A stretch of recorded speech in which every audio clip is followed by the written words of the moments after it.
Just like me. Good. Okay, this morning we're delighted to have you with us for day 2. To kick off, we have a really good and engaging panel discussion moderated by John Stibbs, the Europe Technology and Energy Markets editor at Fast Markets. Wait till he introduces the panel. Really impressive. Thank you. You'll go, John. Cheers, mate. Morning all. Thank you, Eddie.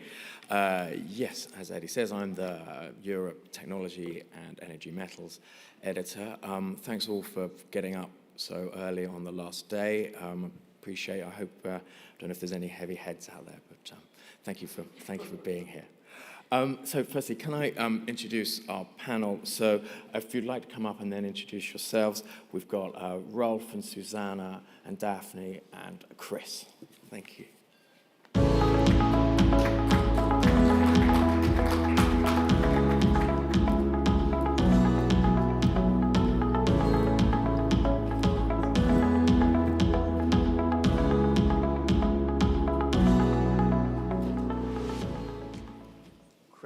Would you like to introduce yourself first? Sure. Chris Dornbos, I'm the CEO of E3 Lithium. Hello, good morning. I'm Daphne Perez. I'm part of the Volvo Group purchasing organization, and I work in a team which is called Full Start Free Material, created not so long ago, almost 3 years ago, to decarbonize, to support the buyers and decarbonize the whole value chain of our vehicles, so trucks, construction equipment, buses. And we are, personally, I'm working on battery raw materials. Hi, good morning, everyone. Susanna McLaren, Head of Responsible Sourcing and Sustainability at the Cobalt Institute. We're the industry association representing the cobalt value chain. We have over 80% of the cobalt market within our membership, including producers, refiners, traders, recyclers, and users of cobalt. Thank you. My name is Rolf Kubi. Welcome from my side. I'm the Director General of Euromines, the voice of the European mining industry. And we are very excited to be at this conference and talk about all of what is ahead of us to feed the value chain of batteries with sustainably mined raw materials. Fabulous. Thanks all. So we've got 40 minutes here. There'll be time at the end for any questions, so do feed them through on Slido. We'll try and weave them in as we go along or reach them at the end we'll see how things develop. To start off on a sort of bigger macro scale, looking at this whole issue of sustainability, Chris, do you think, given the inherent risks of mining, is even a sustainable mining industry, is that actually a realistic prospect? Yeah, I mean, mining creates an impact. Everything we do in this world creates an impact. So I think that there's, and the word sustainable obviously has a lot of different connotations. So I think really looking at the industry and the perspective that I have personally, being, I'm a geologist and I've been in the mining industry for over 20 years now, is that there are better and worse ways to develop a project that extracts minerals from the ground. And as a society, if we want to build better, if we want to develop projects, and we want to do things more sustainably, then we need to look at that avenue. And I think the world is starting to move that direction. You still, if you're mining, true mining, you're still digging a hole in the ground to extract rock to produce the mineral in there. So there's still that impact that you can't avoid. One of the things that attracted me to what we're doing is mineral extraction without mining. So we pump it out like an oil well would pump oil, but we take brine out and we extract lithium. And from that perspective, we eliminate a lot of the surface impact and eliminate a lot of the water impact. But it still is without no impact. There's still some impact. There's still some surface impact. You still have to have a facility. You still have to build the road infrastructure to the facility. You still have to get wells and infrastructure to wells. So there's still some impact. But when you look at it on a scale, we found a way that we can make lithium with just simply less. Excellent. Thank you. Rolf or Suzanne, I don't know, do you have a view on the sort of potential of that sustainability for mining? Yes, thank you. So obviously cobalt, 75% of cobalt is mined in the DRC, which is a very complex landscape, as many will agree. And I think certainly amongst our membership in the Congo, we represent big companies like Glencore, ERG, and CMOC, who have some of the world's biggest copper cobalt mines. We've certainly seen that it is possible to work in a sustainable and responsible way. That's not to say that it's all covered, but certainly the trajectory is there, the commitment is there, and the investment is there. Just this spring, the Tenkefukuram mine site in the Kolwezi area received the first Copper Mark award in Africa, and both ERG and Glencore are sort of progressing towards the Copper Mark. And that's important because the Copper Mark includes over 32 criteria. So all the impacts that Chris mentioned and others, all those it means they're in scope, and you need to do a lot to get it, but it's a continuous improvement. So sustainability is an evolving topic, and the risks keep coming at you, and you keep needing to respond to them. And it's, there's the environmental impact, but particularly as we see in the Congo, there's the social impact. So through the Copper Mark, you have to commit to a living wage to not just your workers, but your subcontractors. And there are thousands of them. So it's possible, but it's always a journey of continuous improvement. Yeah, absolutely, highly complex. Yeah, maybe building on that, and especially on the last point, that there's sustainability, and it builds on economic environment and societal development. So there is many angles to it. So I think we can be proud of the mining that's happening in Europe, and a lot of what I see and what I experience when I go into mines is really fantastic, is fabulous. I really would encourage all of those who have not been in mines in the recent years to go to visit mines, and I can help to organize that, because it's really the mine of the future is happening, and the projects, outstanding projects that I see today have a minimal impact on the surface. Mines are planned to be just beneath Natura 2000 areas, not impacting that environment. So I think we can do much better than all of the legacy pictures that many people have in their mind. I think it's really, it has changed. And if I look at my membership, we are all celebrating 125 years of mine existence. So I think that's also a proof of the development and the sustainability. And in the membership, and I see also at this conference, many of the technology providers are present in Europe. So the symbiosis of the mining sector with the needs of the society of lithium and all of what we need to start to mine in Europe is possible at the highest sustainability levels. And that's great to hear. And obviously the highest standards are there to be achieved and have been set out. But that's not to say that things don't sometimes go wrong.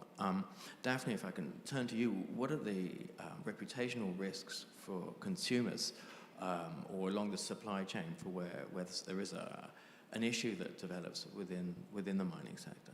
Well, I mean, it's obvious that when you talk about car makers or vehicle makers, it's a brand. It's a brand that people love, people identify themselves to. So if you disappoint on a sustainable matter, on a social matter, then you disappoint people. So they take it to heart.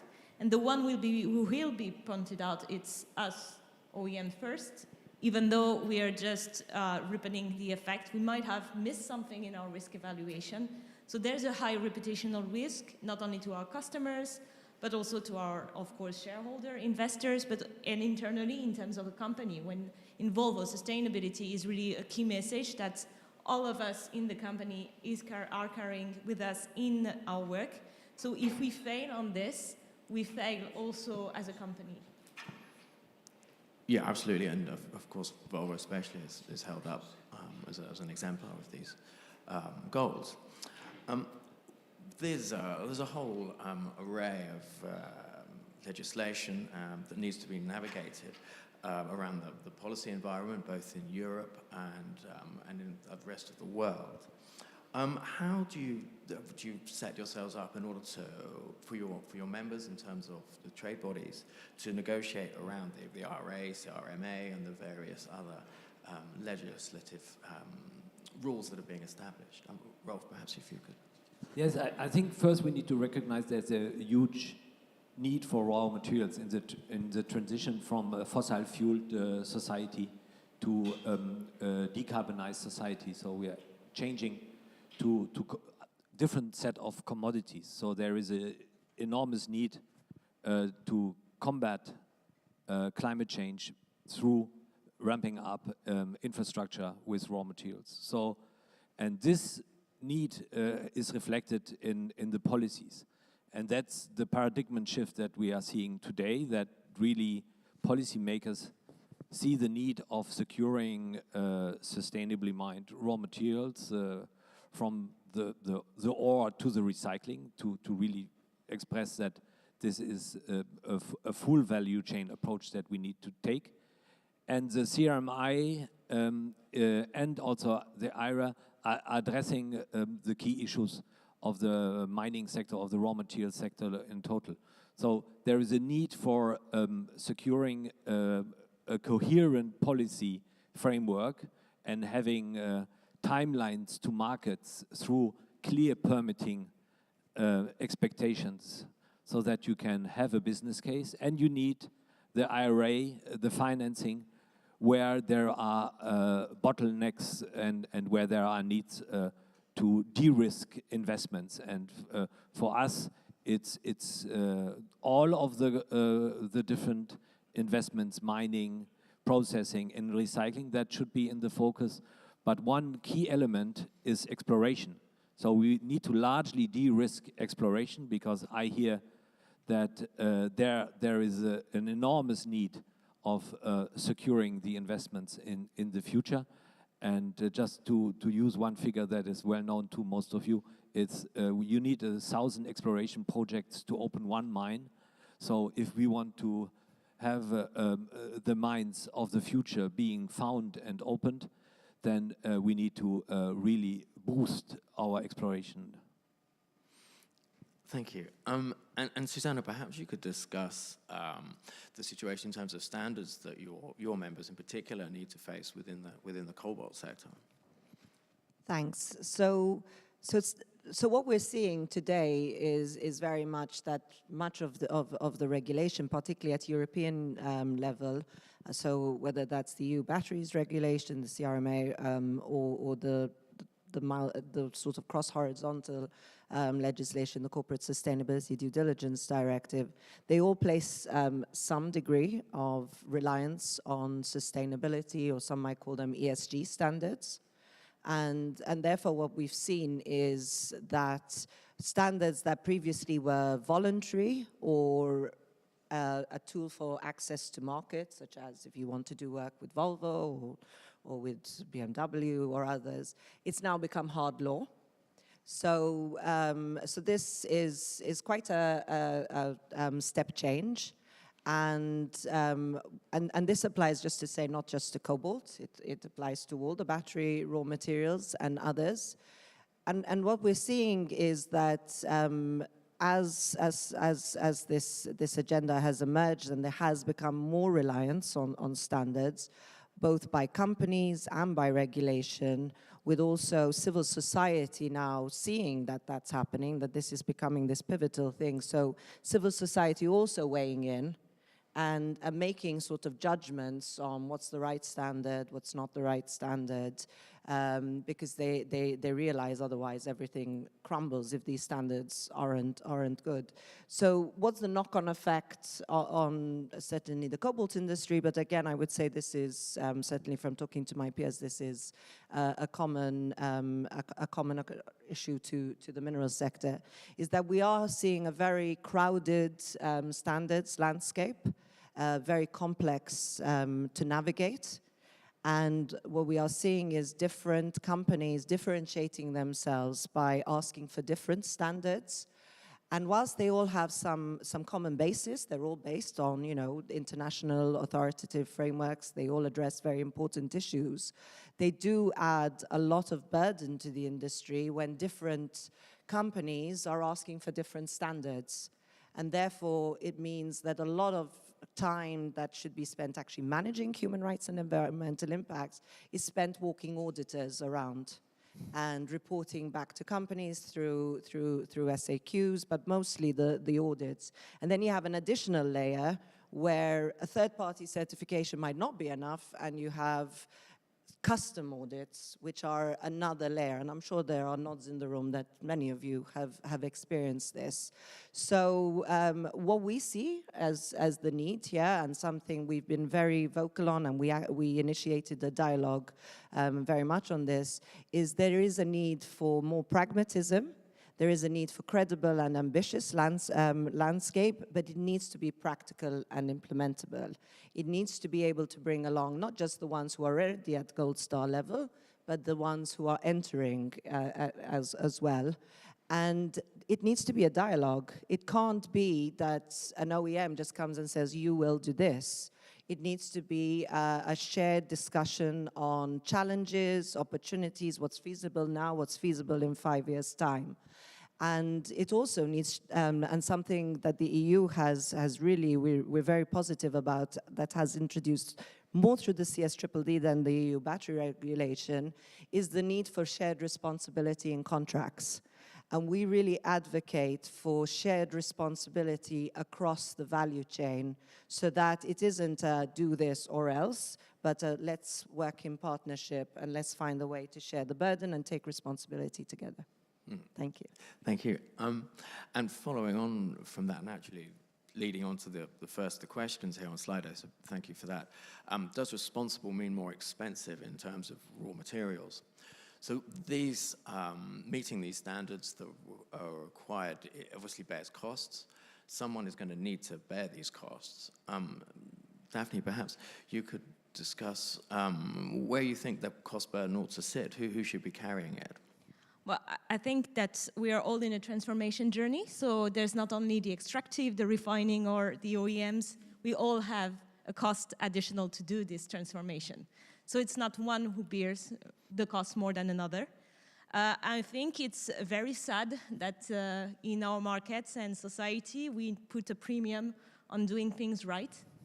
So I don't see, I personally think that, of course, we need, as an OEM, to be with the industry and be with them, understand when there's a high cost increase and there's a way forward to do the right things, but it can't be institutionalized as a market tool. And sometimes it is, and it's really difficult for us when you build a vehicle, because a vehicle is not only a battery. And as I say, there's internal costs as well for us to understand the standards, and we don't request them because we want, but because we need to. And we also lost in the many standards and regulation that we have around here, so clarification would help us a lot as well. And I think that for our perspective, on the truck level or on the vehicle level, you need to have a green material in a responsible material for every pieces of a truck. And that can't be at a premium for every pieces of a truck. Because at the end, I'm not sure you, yourself as a customer of a car, or our businesses as a customer of trucks, transportation, are willing to pay for a premium on every part of a truck. So we need to think collaboratively about that, on how we support each other into this transformation journey. I don't think we can think linear as we used to do in the value chain on passing down the cost. We need to And that's the vision of the Volvo Group. We need to partner and collaborate. We need to understand each other, where are the pain points, and how we can share them together in order to together bring the transformation and to the whole value chain and the whole supply chain. Yeah, Chris, would you like to step in? You brought up an interesting point about the customer, and I think we look at it right now as like the question is sort of industry out, but the actual answer is consumer in, because at the end of the day, we're providing wherever our materials go, it's a product that someone has to buy. So are they willing to pay more? Is the consumer willing to pay more? The answer to that largely is no.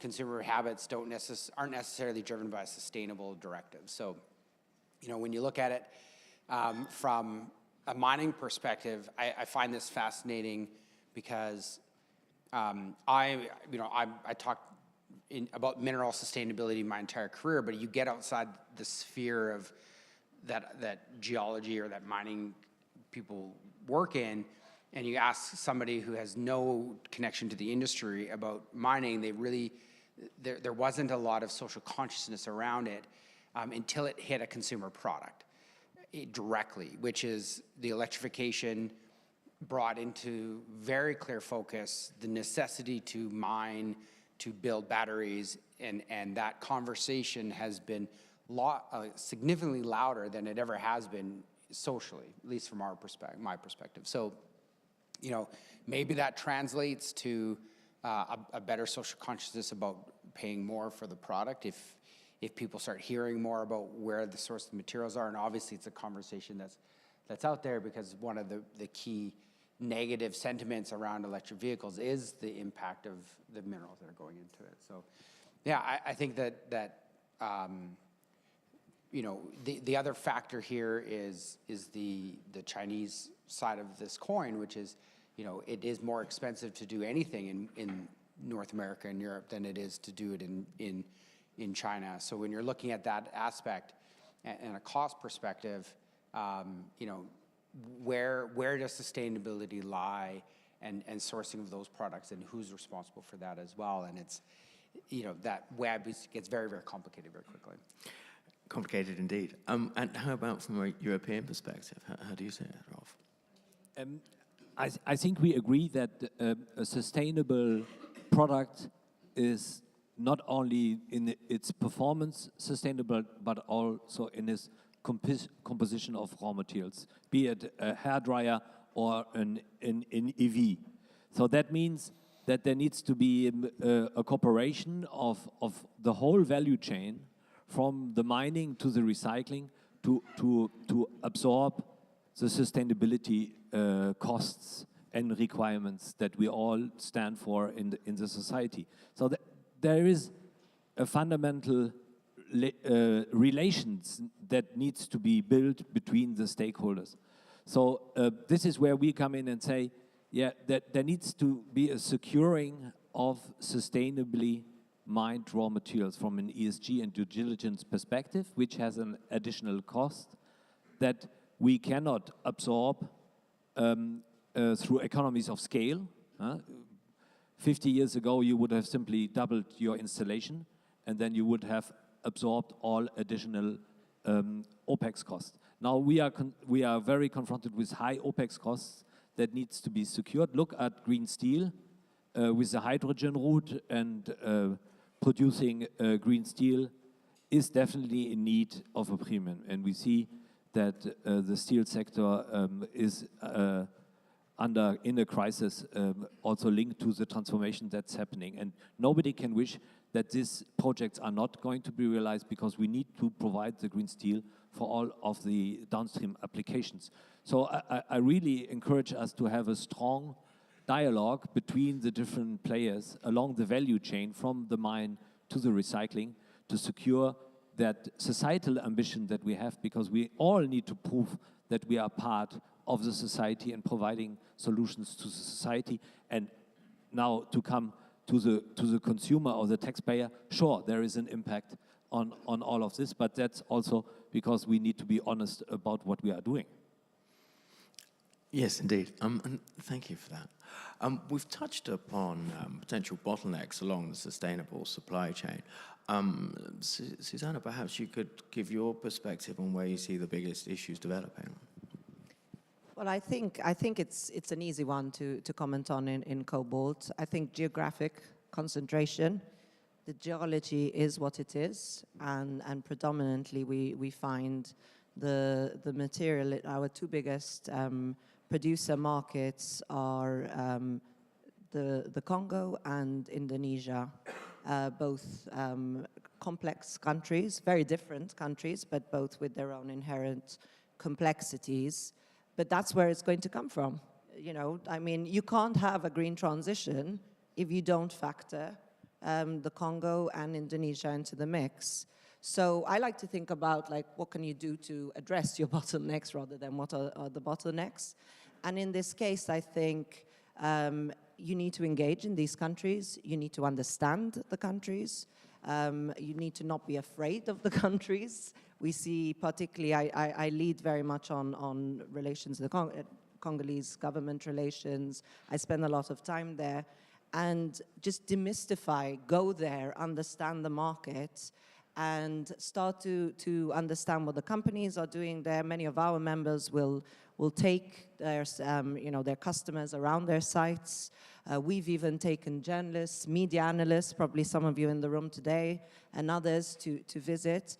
And we also act as a source of knowledge. So if you're an OEM, and we engage with a lot of OEMs bilaterally, and you're just trying to understand the risks in the country, but also what's happening to change the risks, come to us, understand that, understand where you're doing it. Similarly, you know, you're trying to understand Indonesia, come to us, but more importantly, go to the Nickel Institute. They are also actively engaging in Indonesia. And then finally, engage with your governments. Particularly the European Union has, you know, active programs of outreach and are desperate for European countries to support them in their investments in these countries. So invest, become a good partner, show what good practice is. So that, and we've seen a couple of good examples. I would say Umicore with their initiative through the Mineral Security Partnership and through the EU, have done so in the DRC, unfortunately not for cobalt, for another mineral. But we need to see more of that. We need to see more of less fear, more ability to take on that risk and to be a good partner. And if there's one thing I'd say, especially for a European audience, is, and to varying degrees, and we can comment about whether they've done it in the right way or not, but you know, China invests in these countries. They don't always do it in the way everyone approves. There are some good examples of really like excellent practice, and then there are the varying degrees, but they do. So they're way ahead of everybody else, and it's time for everyone to get with the program and do the same. Thanks. There's a question on Slido, quickly following on from that. So is there a risk for responsible sourcing for OEMs from non-DRC sources of material? I think every OEM has different strategy regarding risk countries.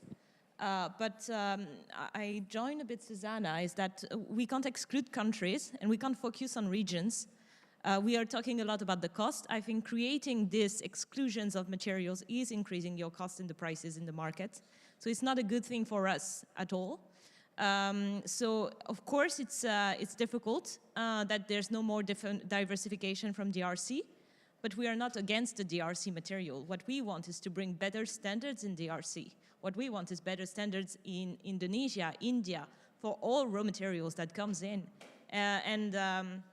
I think it's a global approach that we think on this. It's raw materials is where it is. You can't change where the Earth's crust has put some minerals or other. So we need to live with that, and we need to support the industry overall. And I think it would be a big mistake for Europeans to think that they are the only one doing this, because the market is picking up quickly as well.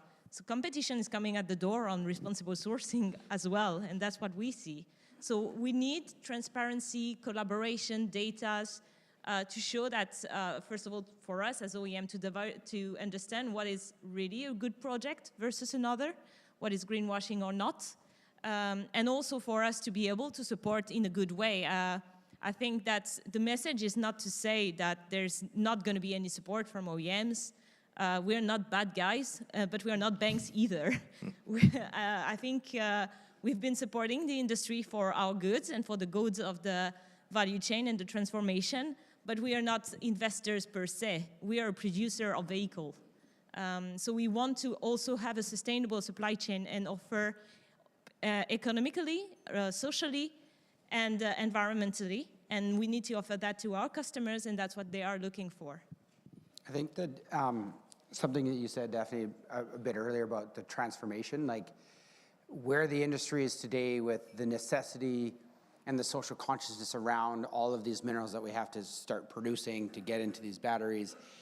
And I mean, we mine for other reasons than batteries, we keep that in mind, but when you look at the social side of it, you know, no one really talked about where the iron came from for the steel in a car. Now we talk about where the cobalt comes from for the battery in a car.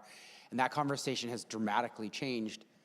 But that conversation is continuing to happen and continue to evolve. So I think that the way forward, because I think the last point on here is, you know, a fundamental question, which is, you know, how do we get out of this? How do we, you know, who's actually going to pay? At some point, somebody pays down the line, right?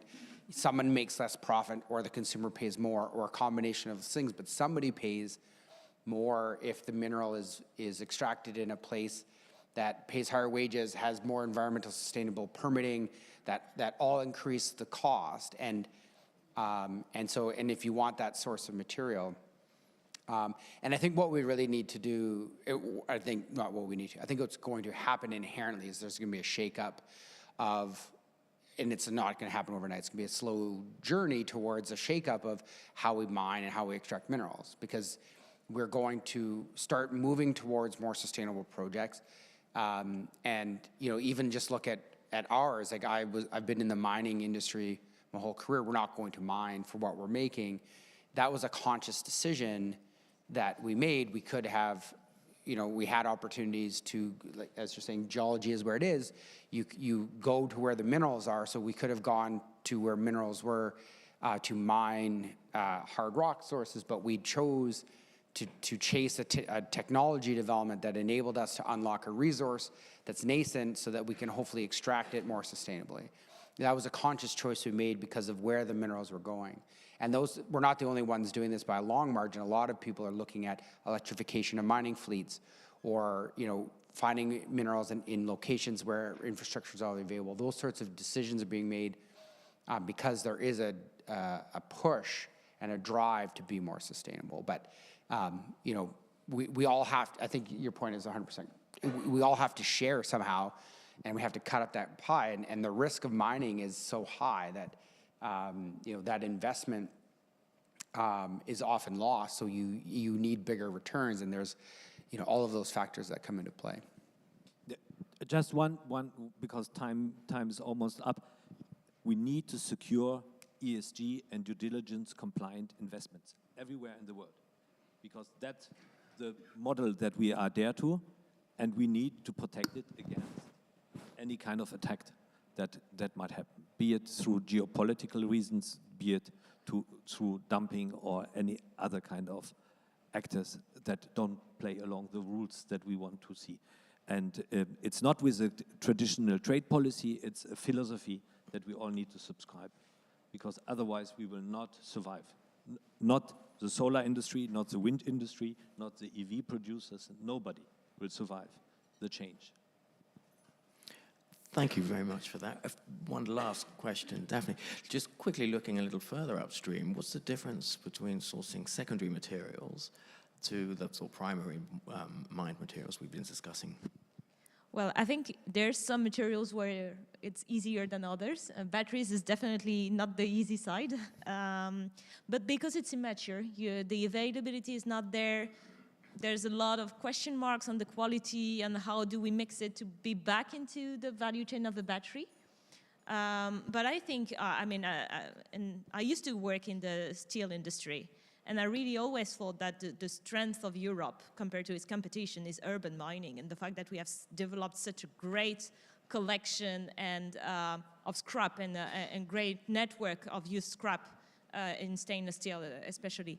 So I think this is something that is good to be developed, but we need to understand that we can't create scrap just to feed in the market with that. So it's going to come, it's going to support as well to avoid having too much extractions, because as you said, it's extracting is still something that has an environmental impact.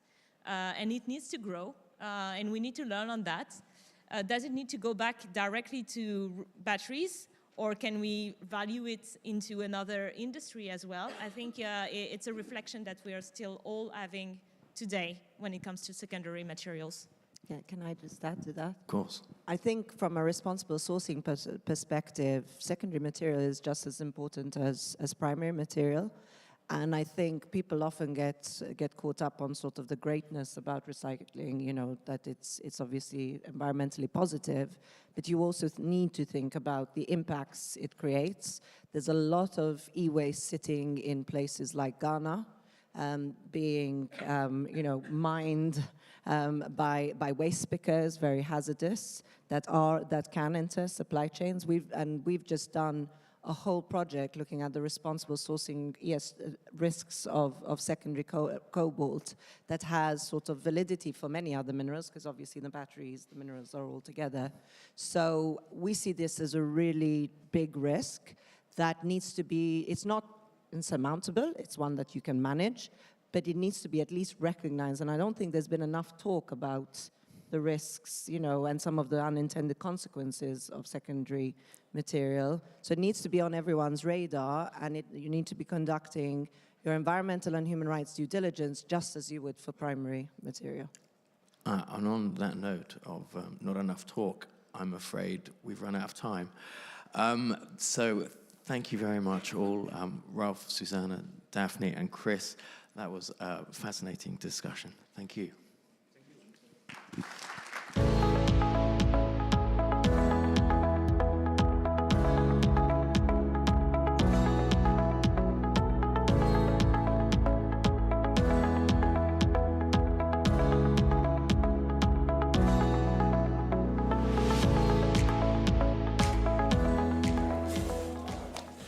Thank you, John, and the panel. Fascinating discussion. Right, now we have, let me just check where we are. And of course that's not there. Right, we now look